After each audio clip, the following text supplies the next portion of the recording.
Salam semangat calon guru penggerak dimanapun berada. Berjumpa lagi dengan saya Nur Habibah Meha pada kegiatan praktik coaching. Menurut para ahli, coaching merupakan sebuah proses kolaborasi yang berfokus pada solusi, berorientasi pada hasil, dan sistematis, di mana coach memfasilitasi peningkatan atas performa kerja, pengalaman hidup, pembelajaran diri, dan pertumbuhan pribadi dari coaching.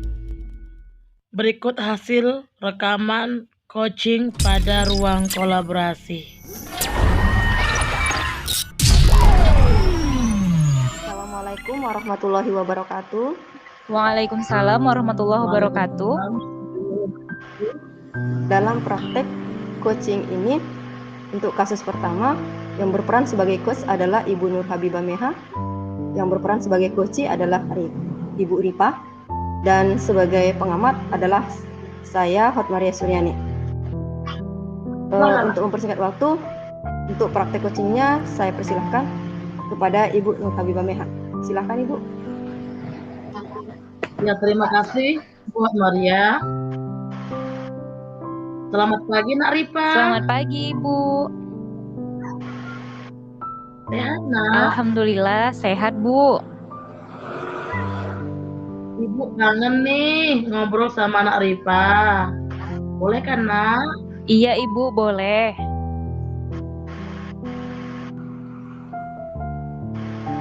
Akhir-akhir ini Ibu lihat Nak Ripa suka menyendiri nih. Iya Ibu, Rifa sebenarnya sedang jengkel sama teman sekelompok. Sebenarnya Rifa pengen cerita sama Ibu, tapi Rifa segan Bu. Gak apa-apa loh Nak, cerita aja. Malah Ibu senang. Memang ada masalah apa sih Nak?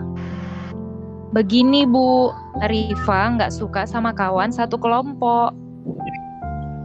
Memang kenapa Nak? Si Ani dan Rudi tidak mau membantu Rifa untuk mengerjakan tugas kelompok, Bu. Mereka hanya bermain-main saja.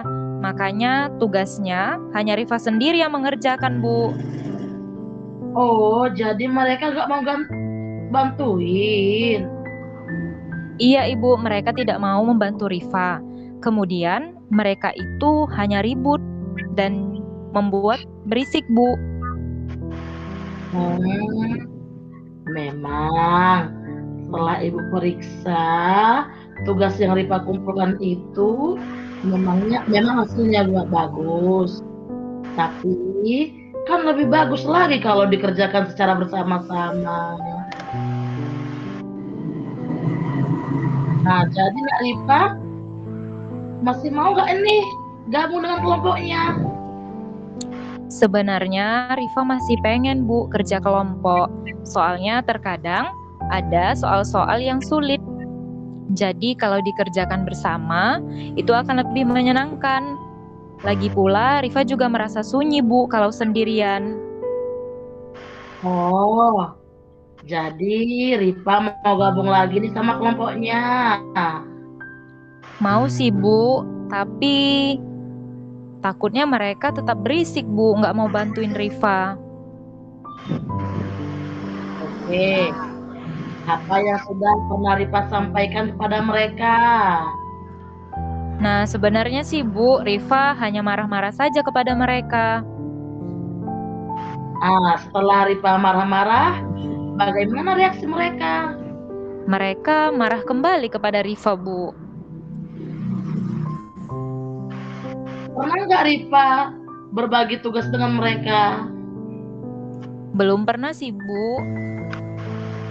Nah, Ibu ada tips nih supaya kawannya tidak ribut dan mau bantuin kerja. Gimana kalau ada tugas kelompok, tugasnya itu dibagi-bagi. Nah, ada yang nulis, ada yang membacakannya, dan ada yang menggambar.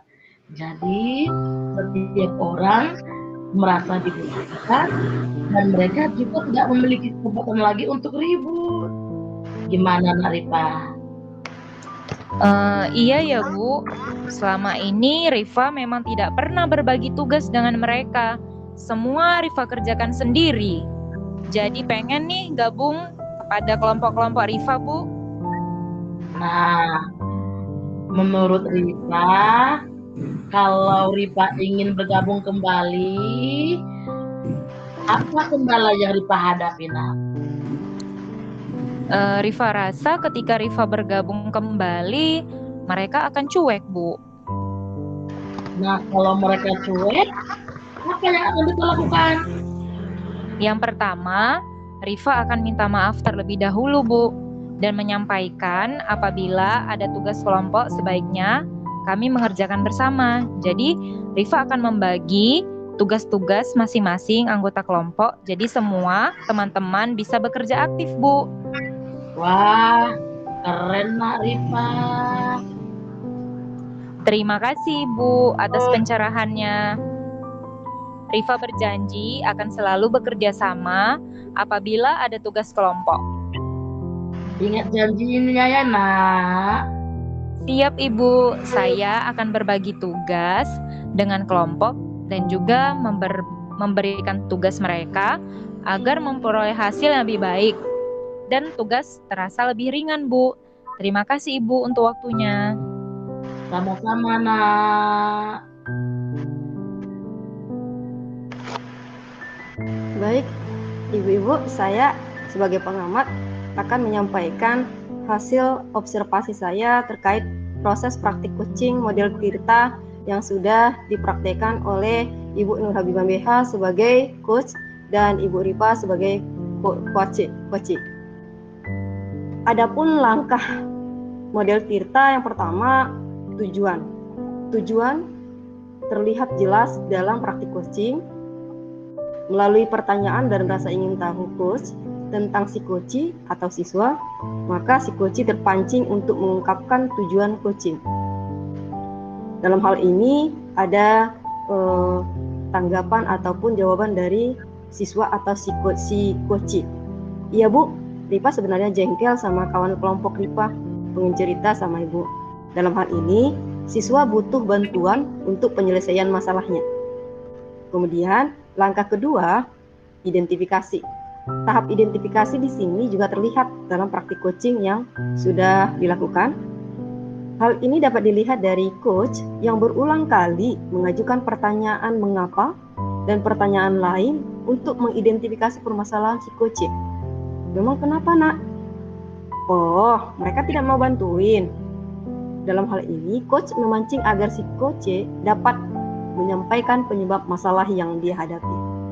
Langkah ketiga, rencana aksi nyata. Dalam tahap rencana aksi nyata ini juga terlihat jelas dalam praktik coaching yang telah dilakukan. Hal ini dapat dilihat dari kalimat pertanyaan yang memandu coach. Si coach memandu coach untuk merencanakan aksi nyata. Seperti pada kalimat tanya, apa yang sudah pernah Rifa sampaikan kepada mereka? Bagaimana reaksi mereka? Selanjutnya, coach menawarkan rencana aksi nyata untuk permasalahan yang dihadapi coach. Hal ini membantu coach mengambil keputusan dalam rencana aksi nyata yang akan dilakukannya. Langkah keempat atau tahap keempat, tanggung jawab. Dalam praktik coaching ini juga terlihat tanggung jawab, yakni dari ajuan pertanyaan coach untuk komitmen yang akan dilakukan coach. Dalam praktik terdapat jawaban coach, saya berjanji Bu akan selalu bekerja sama apabila ada tugas kelompok. Demikian hasil pengamatan saya, Ibu Meha. Terima kasih. Terima kasih Bu. Terima kasih ya. Sama-sama Ibu.